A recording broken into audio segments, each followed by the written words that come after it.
यहाँ पूर्वांचल की धरती में उनका आगमन हुआ और स्वतः ही दिसपुर समाज में उनका आगमन हमारे पुण्योदय से अपने आप हो गया।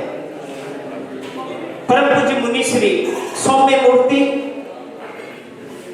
ओजस्वी वक्ता, ज्ञान मूर्ति, हित मित्र प्रिय वचन बोलने वाले, अनुशासन प्रिय परम पूज्य मुनि श्री अरिजीत सागर जी महाराज का पावन सानिध्य हम सभी दिसपुर वासियों को मिल रहा है।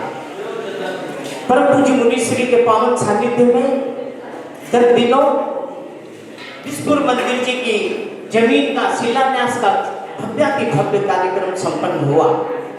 मैं समझता हूँ दिसपुर मंदिर जी की शिलान्यास का जो भव्य कार्यक्रम संपन्न हुआ वह परम पूज्य आचार्य श्री प्रमुख सागर जी महाराज एवं मुनि श्री अरिजीत सागर जी महाराज के पावन आशीर्वाद के कारण ही संभव हुआ। ऐसा पुण्य सहयोग बहुत कम मिलता है, पूर्वांचल की इस धरती पर कम से कम ऐसा पुण्य सहयोग बहुत कम मिलता है जब किसी हम शुभ कार्य को करते हैं और मंदिर जी जैसे शिलान्यास कार्यक्रम जैसे शुभ कार्य को करते हैं तब की जगह हमारे जो निर्ग्रंथ मुनि हैं उनका सानिध्य मिलना वास्तव में ये हमारे प्रबल पुण्य का उदय है। ऐसा महान पुण्य उदय दिसपुर समाज को बरबस अक्सर अपने आप मिलते रहता है और मैं आपके पुण्य की, हम सभी के पुण्य की प्रशंसा करूंगा कि हमारे बीच अयोध्या से पधारे प्रतिष्ठाचार्य सत्येंद्र जी जैन एवं कोषाध्यक्ष जो सारा कमेटी का कार्य संभालते हैं इस रथ परिवर्तन कार्यक्रम में अशोक जी जैन हमारे बीच उपस्थित है। मैं दिसपुर दूत कलिलात्मने सालोकानां त्रिलोकानां यद्विद्यां दर्पणायते। जिनने सब कर्म काली माँ को धोकर निज आत्मा शुद्ध किया, कैवल्य ज्ञान को विकसित कर त्रैकालिक सर्व प्रत्यक्ष किया। जिनके सुज्ञान में दर्पणवत त्रैलोक्य आलोक झलकते हैं, उन तीर्थंकर श्री वर्धमान को नमस्कार हम करते हैं।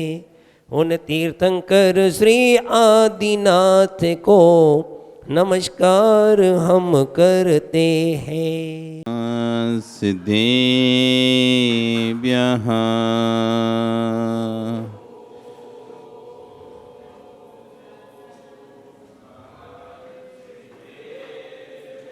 ॐ नमः सिद्धेभ्यः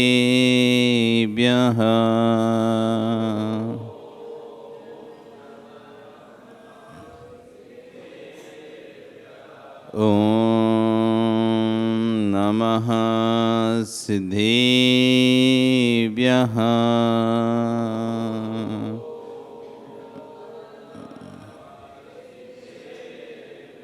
तिर्यण्ये खग्गिणाये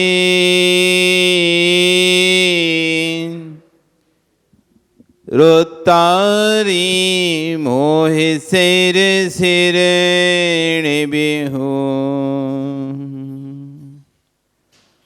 आयरी राऊं पसियो परवादिन्यो भव्य जी लोए। नमो अरिहंताणं नमो सिद्धाणं नमो आयरियाणं नमो वज्रायाणं नमो लोये सव्यसाहूणं। बोले अनंत अनंत से परमेष्टि भगवान की, आदिरम आदिनाथ भगवान की, वर्तमान शासनी महावीर भगवान की, आचार्य कुंद कुंदेव स्वामी महाराज की, आचार्य विश्व सागर जी महाराज की, अहिंसा में विश्व धर्म की।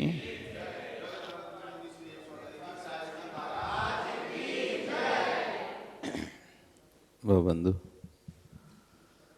वर्तमान शासन न्यायिक वर्धमान स्वामी के शासन में तीर्थंकर प्रभु की चरण निश्रा में बैठकर हम सभी जिन देशना का श्रवण कर रहे हैं, आचार्य भगवान कुंद कुंदेव स्वामी महाराज ग्रंथराज रैणसार जी में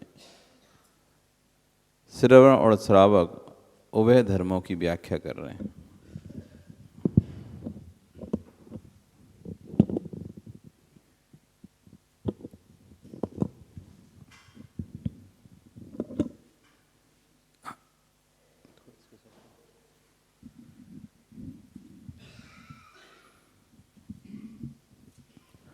उभय धर्मों की व्याख्या करते यहाँ पर समझा रहे हैं। कल यहाँ पर एक बात आचार्य गुरु ने कहा था, दो पर विश्वास करो, एक भगवान पर, दूसरे अपने भाग्य पर। तो किसी ने प्रश्न किया, तो क्या पुरुषार्थहीन हो जाए? क्या पुरुषार्थहीन हो जाएं, पुरुषार्थ करना छोड़ दें? पुरुषार्थ करने छोड़ने की बात ही नहीं है यहाँ पर। यहाँ तो संक्लिष्टता के अभाव के लिए चर्चा की जा रही है। हमने कहा था कि निराकुलता में ही धर्म है, आकुलता में अधर्म है। साधना, कल स्वाध्याय जब चल रहा था तो आया था कि संक्लिष्टता के लिए साधना होती है या साधना संक्लिष्टता की हानि के लिए साधना होती है। संक्लिष्टता के लिए धर्म होता है या संक्लिष्टता के विनाश के लिए धर्म होता है? संक्लिष्टता कम करने के लिए धर्म किया जाता है। जिस धर्म में संक्लिष्टता बढ़ जाए वो धर्म धर्म नहीं कहलाता। जिस धर्म में संक्लिष्टता बढ़ जाए वो धर्म नहीं है। संक्लिष्टता की हानि के लिए धर्म है। तो जो भाग्य कर विश्वास करना है वो संक्लिष्टता की हानि के लिए है।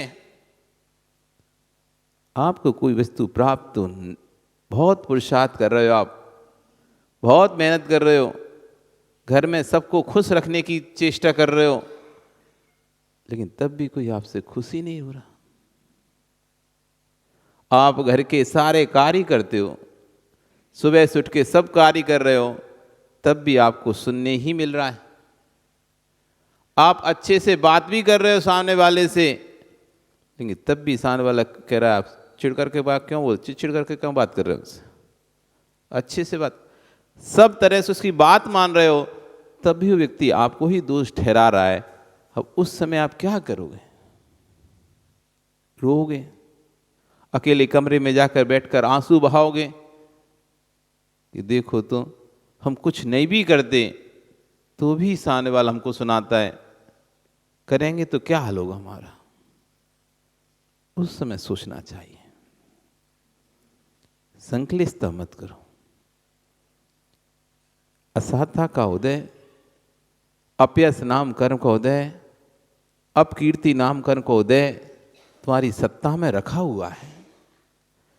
उस कर्म का द्रव्य तुम्हारी सत्ता में रखा हुआ है, इसलिए अच्छा करने पर भी यश प्राप्त नहीं हो रहा। सबके मुताबिक, सबके अनुकूल चलने पर भी यश प्राप्त नहीं हो रहा। ये आपका अयसा कीर्ति नाम का द्रव्य सत्ता में है, उसका ही उदय है। ऐसा ही मेरे भाग्य का नियोग है। मैं क्यों किसी को दोष दूं? मैं क्यों किसी को दोष दूं? मेरे ही भाग्य का दोष है, मेरे ही कर्म का दोष है, जो पुरुषार्थ करने पर भी सफल नहीं हो पा रहा। एक व्यक्ति व्यापार करता है, लाखों रुपए कमा लेता है, और एक व्यक्ति व्यापार में लाखों रुपए गंवा देता है। वही सत्येन जी, आप अयोध्या के लिए रथ लेके आए, वहीं समाज आपको हाथों हाथ रख रही।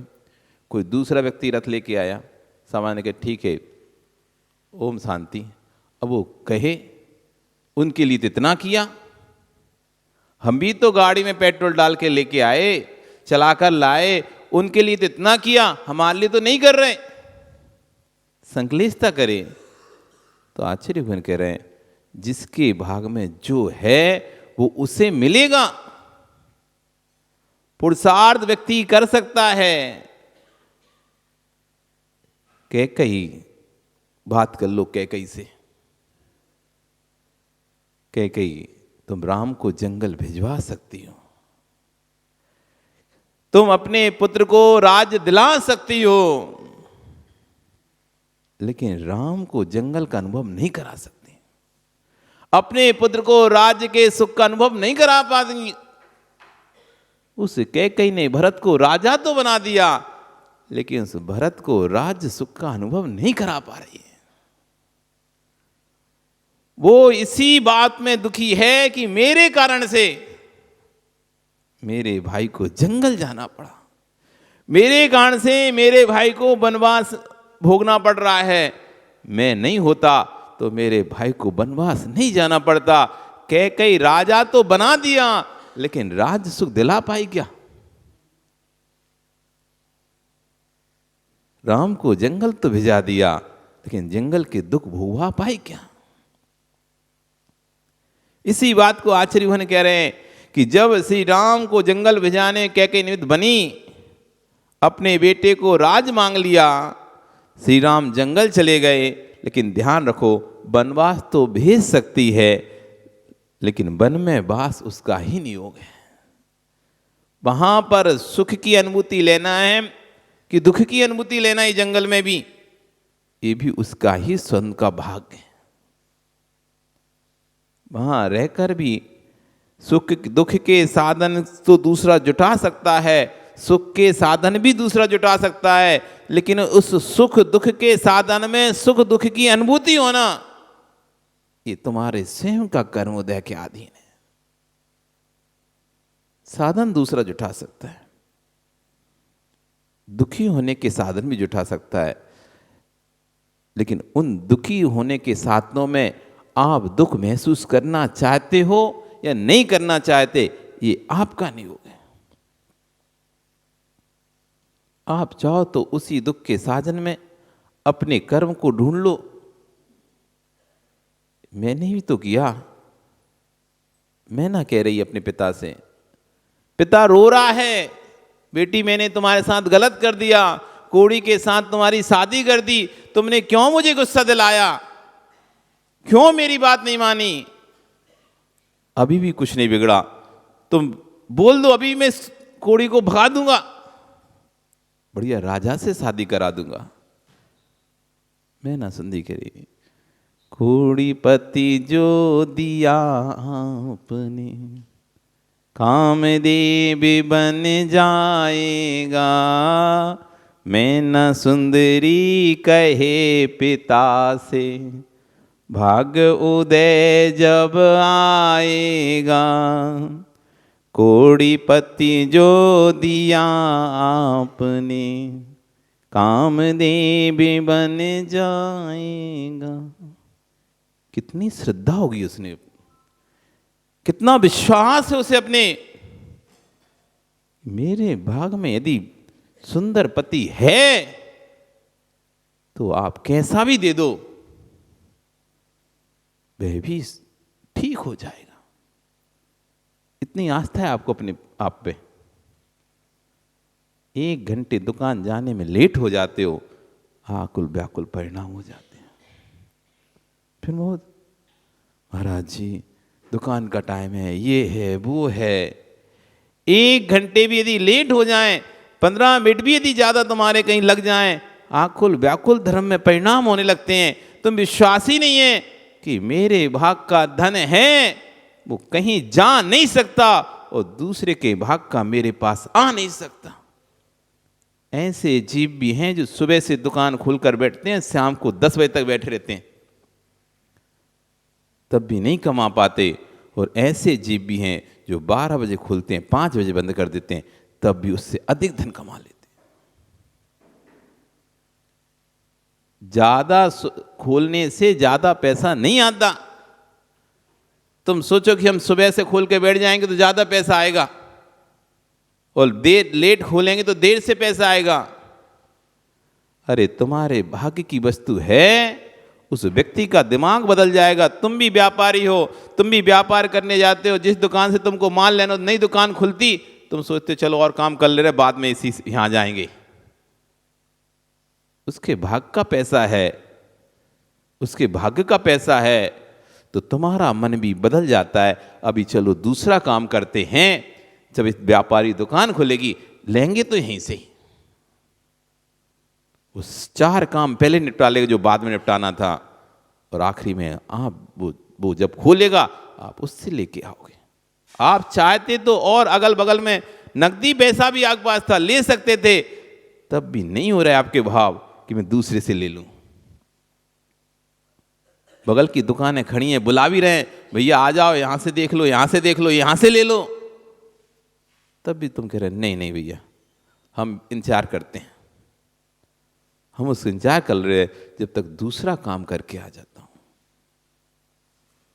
इतना विश्वास होना चाहिए अपने पुण्य पर, इतना विश्वास होना चाहिए जितना कि विश्वास तुमको रोटी पर है। सत्यन जी, रोटी खाने से पेट भरता है क्या? नहीं भरता, तो मत खाया करो फिर। मजबूरी में खाते हो कि पेट भरने के लिए खाते हो? शरीर बिना पेट भरे चल जाएगा? रोटी से पेट नहीं भरता क्या? भरता तो मतलब विश्वास नहीं तुम्हें उस रोटी पे। रोटी विश्वास नहीं तुम्हें कि रोटी खाओगे तो पेट भरेगा, ये विश्वास है कि नहीं है? किसको नहीं है बताओ तो ना। विकास ही नाम, और एक का नाम विवेक, और पीछे तुम्हारा भैया, हाँ तुम्हारे राजीव, और इसके पीछे ओम प्रकाश। ओम प्रकाश जी तुम बताओ, नहीं तो सिद्धार्थ से पूछ लो। हाँ महावीर के क्या पिताजी बेटे का नाम क्या रखा? अरे नमन नहीं, महावीर रखना था तो सेटिंग सही बैठती। महावीर के पिता सिद्धार्थ, भूलता ही नहीं कोई तुम्हारा नाम। तो ओम प्रकाश, ये विश्वास है क्या नहीं है तुमको? भोजन करोगे, अन्न खाओगे, अन्न पेट में जाएगा तो पेट भरेगा कि नहीं भरेगा, कि खाली का खाली रहेगा? कितना विश्वास है इस बात पर? हैं मुकेश, कितना विश्वास है इस बात पर? आया क्या अभिषेक? नहीं आया क्या? कहाँ बैठा अभिषेक, दिख नहीं रहा। अच्छा आ गए तुम, आ जाओ आ जाओ, शुद्ध आत्मा आ जाओ। कहाँ संसार में भटक रहे हो? तो एक व्यक्ति को इतना विश्वास है कि वो अन्न खाएगा तो नियम से उसका पेट भरेगा, नहीं है तो खा के देख लो। अच्छा तो मुकेश कोई आकर कहे तुमसे अरे नहीं बढ़ता अन्न खाने से पेट, तो मान लाओगे? क्यों?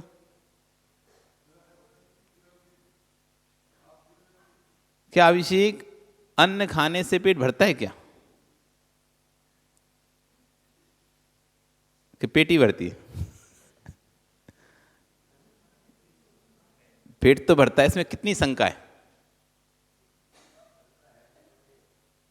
कोई इसमें शंका है क्या?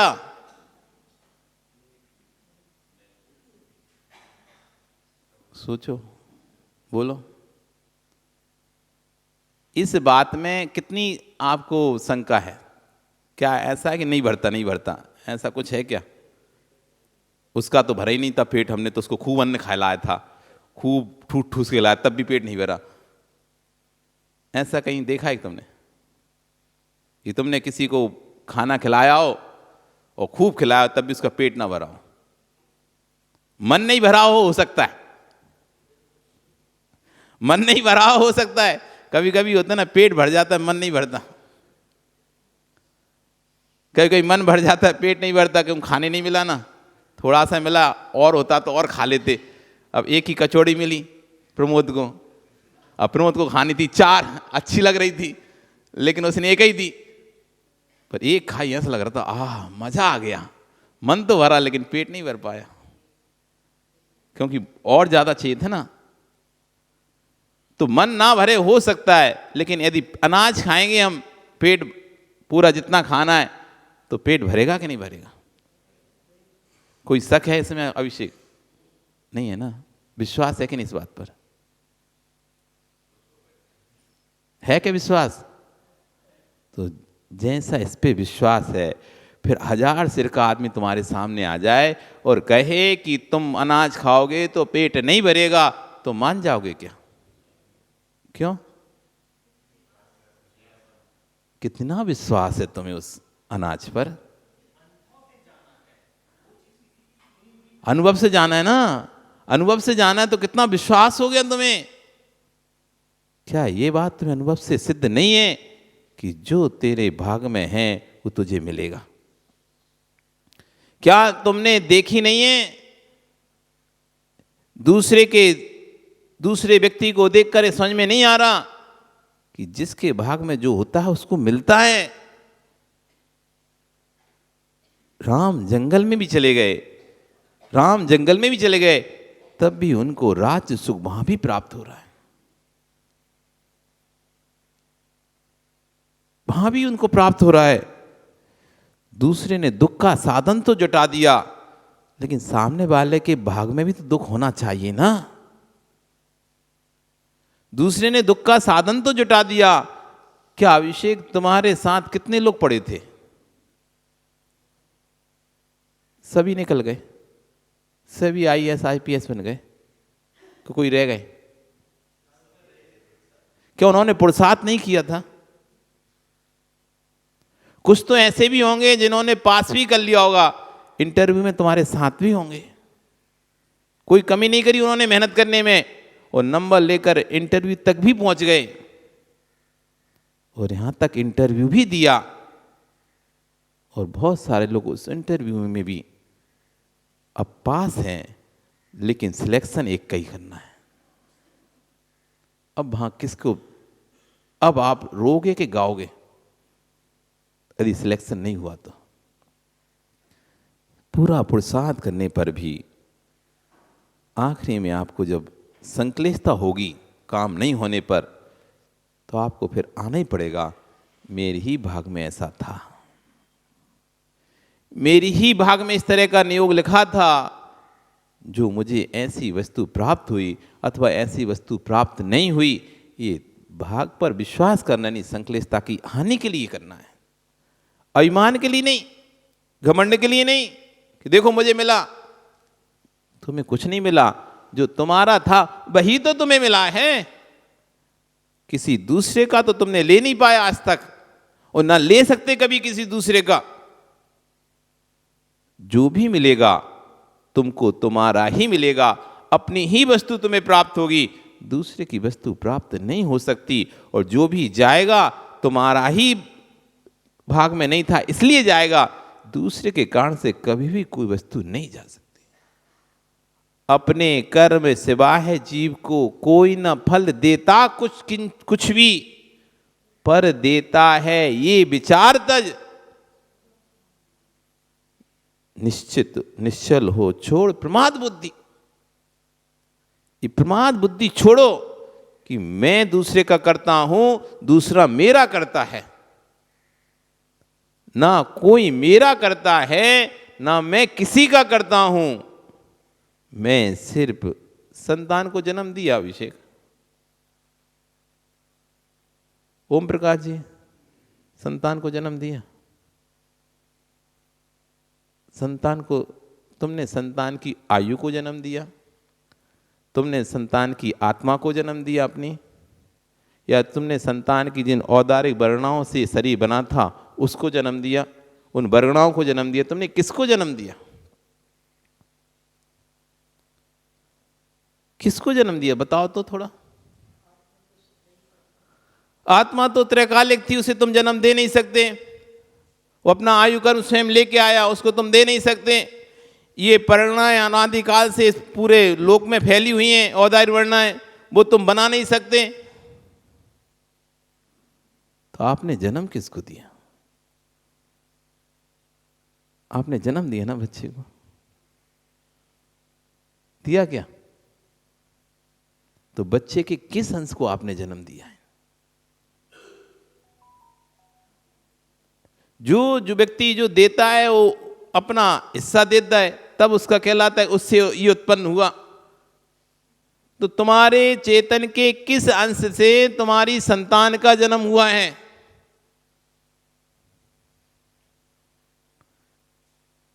तुमने बच्चे को जन्म दिया, उसके किस हिस्से को तुमने जन्म दिया? हम कर्तृत्व में डूबे हैं।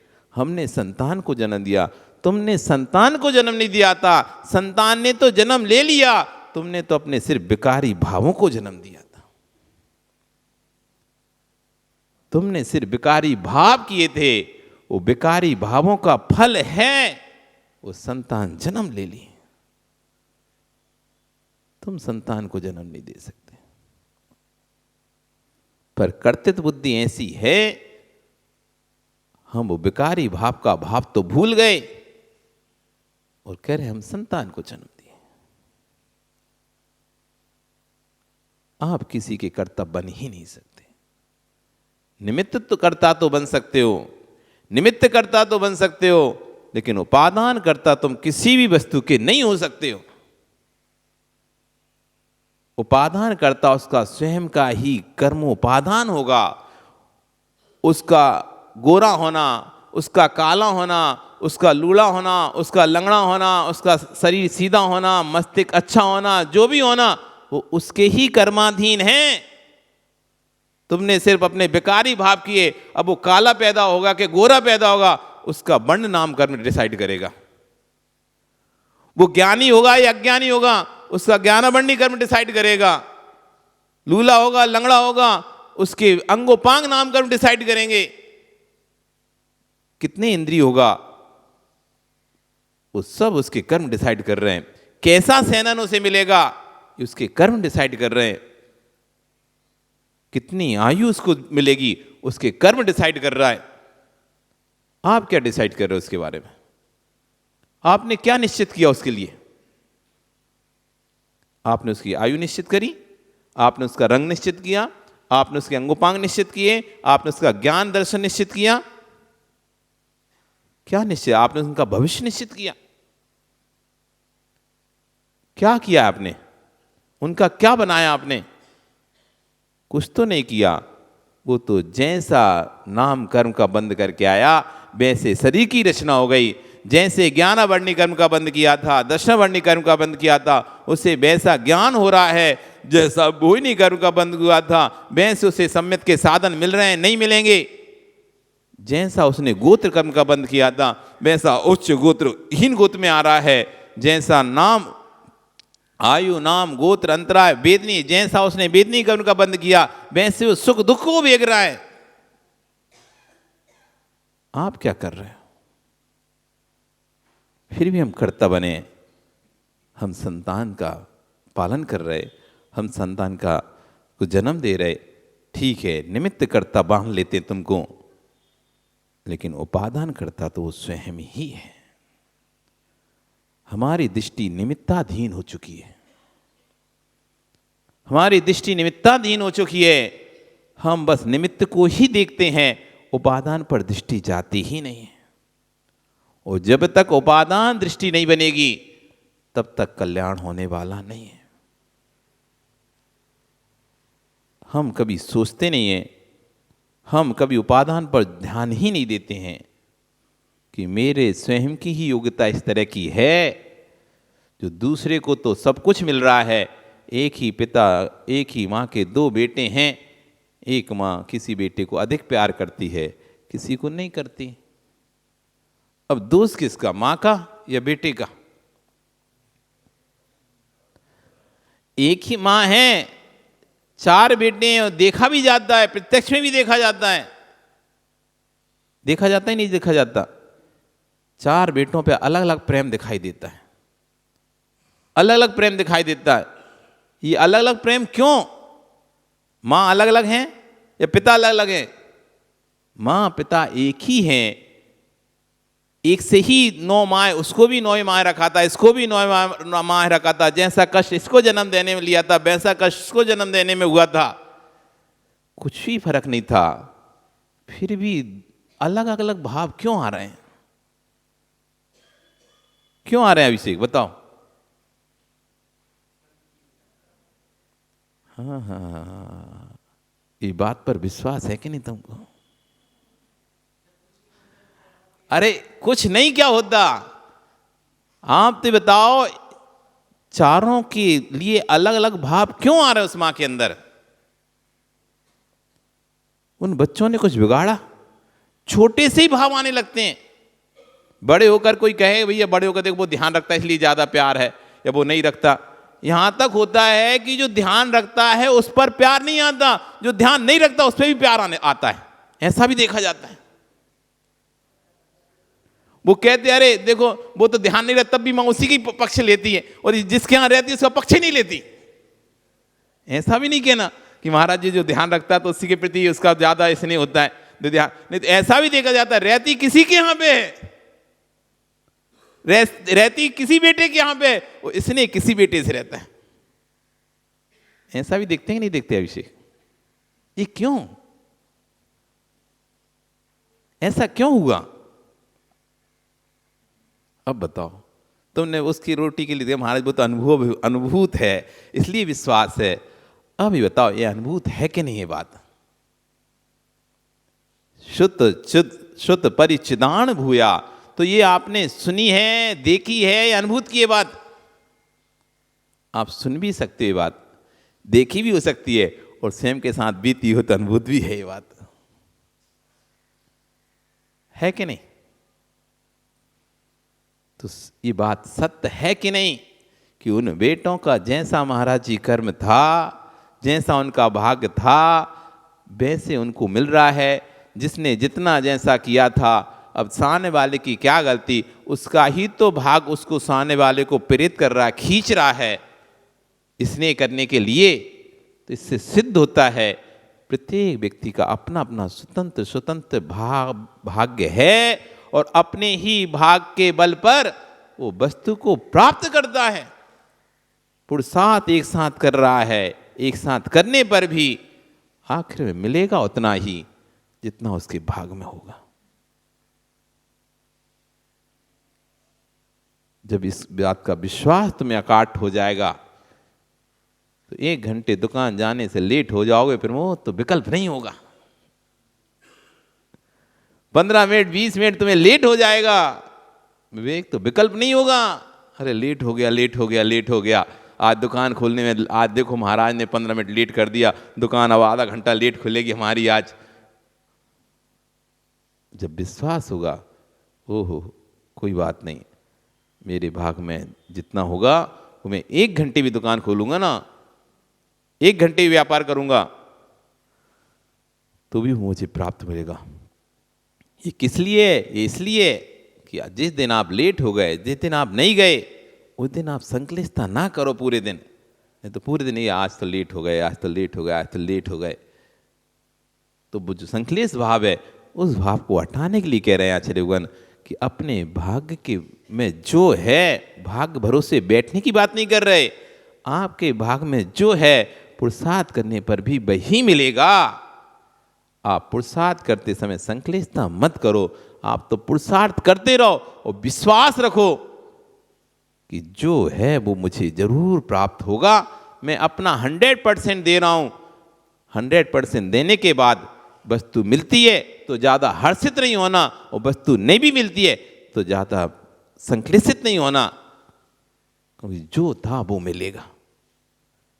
जो मैं बो के आया था वही तो फसल काटूंगा, और जो मैंने बोया ही नहीं था तो फसल क्यों काटूंगा? जिसने बैंक में पैसे जमा करके रखे हैं उसी को तो बैंक ब्याज देगी, और जिसने बैंक में जमा ही नहीं किए उसको क्या ब्याज देगी? कोई रोए कि उसको तो दे रही है बैंक, हमको क्यों नहीं दे रही? तो आपने जमा कब किए थे? तो जिसने अपने पुरुषार्थ से अपना भाग्य बनाया था, जिसने धर्म क्रियाओं में हिस्सा लेकर, धार्मिक कार्य कर कर, देव शास्त्र की आराधना न कर कर, भगवान की भक्ति पूजा कर कर, दान आदि देकर जिसने अपने भाग्य का निर्माण किया था, उसी भाग्य का उसे आज प्राप्त हो रहा है। इसलिए आचार्य यहां कह रहे हैं, दुख का आप दुख के साधन जुटा सकते हो, आप दुखी नहीं कर सकते, क्योंकि दुखी तो वो होता है जिसके अंदर राग द्वेष है। जिसने दुख को ही नहीं स्वीकारा उसे तुम क्या दुखी कर पाओगे? ये क्या है भैया? पेन है, किसका है? नहीं, ये किसका है? हमारा नहीं है। अरे अभिषेक,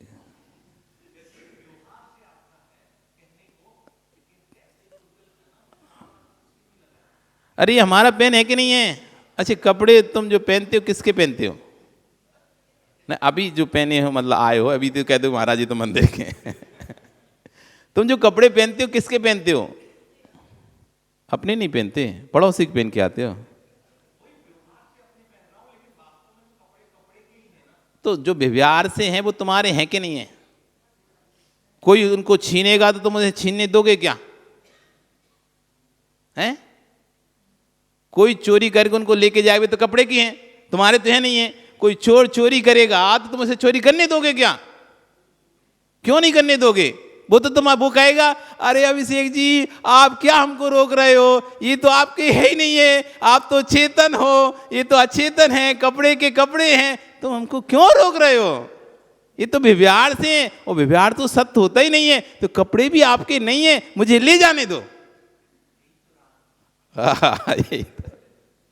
तो उस समय आप क्या कहोगे? क्या कहोगे उस चोर से?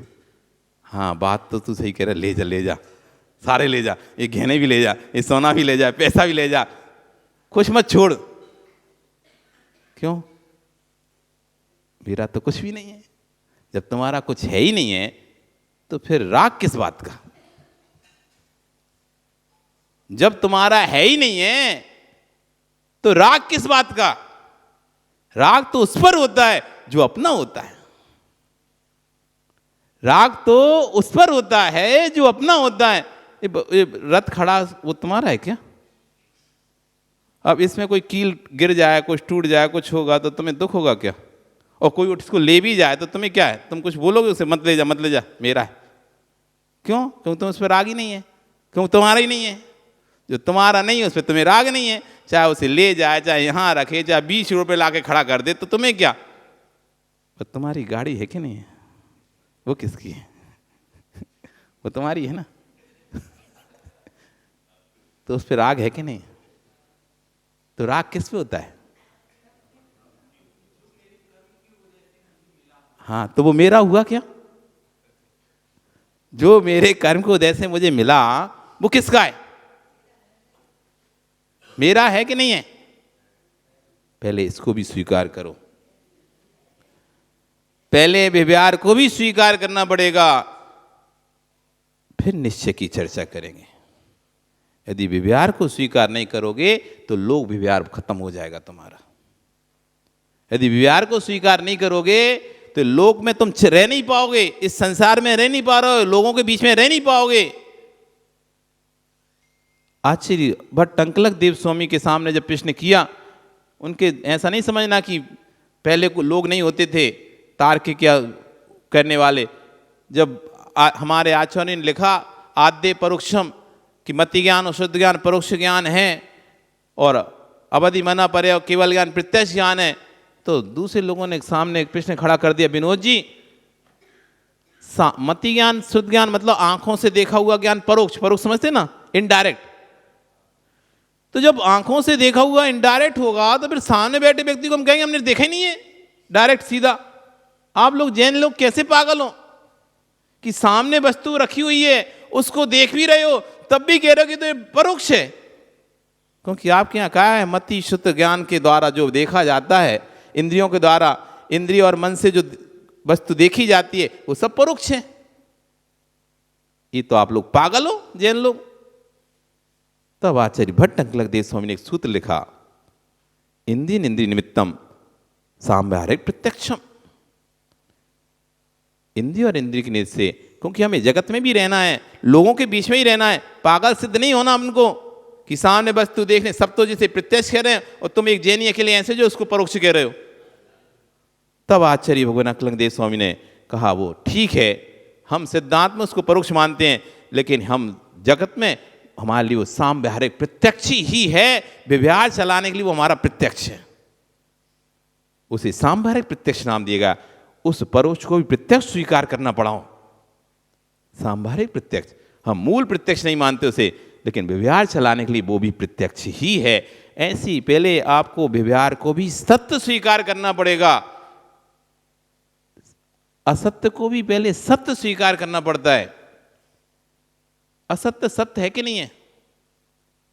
असत्य सत्य है कि नहीं? सिद्धार्थ, तुम बोल रहे हो कि विकास झूठ बोल रहा है, विकास झूठ बोल रहा है, तो पहले ये बात को सत्य मानना पड़ेगा नहीं मानना पड़ेगा कि वो झूठ बोल रहा है? पहले झूठ को सत्य मानना पड़ेगा। झूठ बोल रहा है, ये बात सत्य है। जब तक उसको स्वीकार नहीं करोगे, उसकी सत्ता स्वीकार नहीं करोगे, खंडन किसका करोगे? जब तक सत्ता स्वीकार नहीं करोगे, तब तक खंडन किसका करोगे? तुम शुद्ध को शुद्ध करोगे कि अशुद्ध को शुद्ध करोगे? पहले इस आत्मा को अशुद्ध स्वीकार करना पड़ेगा, तब तो तुम शुद्ध कर पाओगे। और तुमने यदि शुद्धि स्वीकार करके बैठ गए तो कभी इसको शुद्ध नहीं कर सकते, कभी इसको शुद्ध नहीं कर सकते। ज्ञान में तो तुम्हें आ रहा है शुद्ध है, लेकिन अभी अशुद्ध है, उसको स्वीकार करो, उस अशुद्धता को भी स्वीकार करो। यदि उस अशुद्धता को स्वीकार नहीं कर पाए तो तुम कभी वस्तु को शुद्ध नहीं कर पाओगे।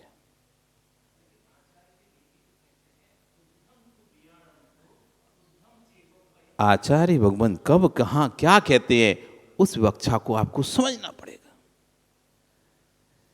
आचार्य भगवान कब किस गुण स्थान में किस व्याख्या से किसके लिए कह रहे हैं, ये आपको समझना पड़ेगा। आचार्य ने कह दिया प्रतिक्रमण तो विश्व में है, तो वो कहां पर कह रहे हैं, किसके लिए कह रहे हैं? भी उस साधु के लिए कह रहे हैं जो साधु ध्यान में चला गया है। अब जो गुण स्थान पर चढ़ रहा है, उसके लिए प्रतिकरण भी आने के लिए उसे नीचे उतरना पड़ेगा, गुण स्थानों से नीचे आना पड़ेगा, तब जाकर प्रतिकरण करेगा। अब उसके लिए प्रतिकरण का भाव भी विस्कुम हो जाएगा।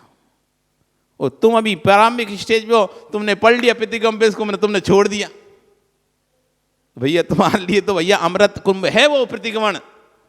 जब तक ध्यान की सीमा में नहीं पहुंच पा रहा है, उस परम गुण स्थान पर चरम सीमा पर नहीं पहुंच पा रहे जहां पर प्रतिकरण को विस्कुम कहा था, तब तक वो प्रतिकरण अमृत कुंभ है, जहां पर भगवान की भक्ति भी है ऐसा लिखा है, भगवान की पूजा भी है, भगवान की पूजा भी आपके लिए मोक्ष का कारण नहीं है। वो कौन सा गुण स्थान है जहां पर आत्म ध्यान में अब लीन हो, अब तुम्हें भगवान की भक्ति करना पड़े तो नीचे उतर के भगवान की भक्ति के लिए गुण स्थान छोड़ना पड़ेगा। तो वहाँ कह रहे हैं भाई अब तुम्हारे लिए ये भक्ति पूजा अभिषेक ये अब सब तुम्हारे लिए हैं। अब तुमने पढ़ लिया किताब में और तुम अभी इसे बंद कर दिए तो तुम ना घर के रहे ना घाट के। किस गुण स्थान पर किस भाव से कौन सी व्याख्या की जा रही है, जब तक ये नय का बोध नहीं होगा, गुण स्थान का बोध नहीं होगा, नहीं तो कहीं की वस्तु व्यक्ति कहीं लेके बैठ जाएगा। स्क्रू खुलता है किससे? पेचकस से, पाने से। पाने से क्या खुलता है? स्क्रू खुल जाता है, बोल्ट खुल जाता है। इतना सुन के आ गए और हाँ पाने से खुल जाता है, वो कोई भी पाना लगा के किसी में भी लगा दो तो खुल जाएगा क्या? वो देखना पड़ेगा कौन सा स्क्रू है, कितने नंबर का है। जिस नंबर का है उस नंबर का पाना लगाएंगे तो वो खुलेगा। कोई से भी नंबर का पाना किसी में भी लगा देंगे तो खुलने वाला नहीं है। ऐसी किस गुण स्थान की व्याख्या कहां पर की जा रही है, जब तक ये बोध नहीं होगा आपको तो आप कभी भी सत्य को प्राप्त नहीं कर पाएंगे। ये वस्तु मेरी है ये भी स्वीकार करना पड़ेगा। अब जब मेरी स्वीकार कर लिया, अब मैं ज्ञान लगाऊंगा इसमें मेरी है क्या। मैं मान तो रहा हूं इसे मेरी, लेकिन इसमें मेरा है क्या? इसमें तो मेरा चेतन द्रव्य किंचित भी नहीं है, ये तो मेरी चेतन वस्तु है ही नहीं है। अब आएगा आपके सामने भेद विज्ञान।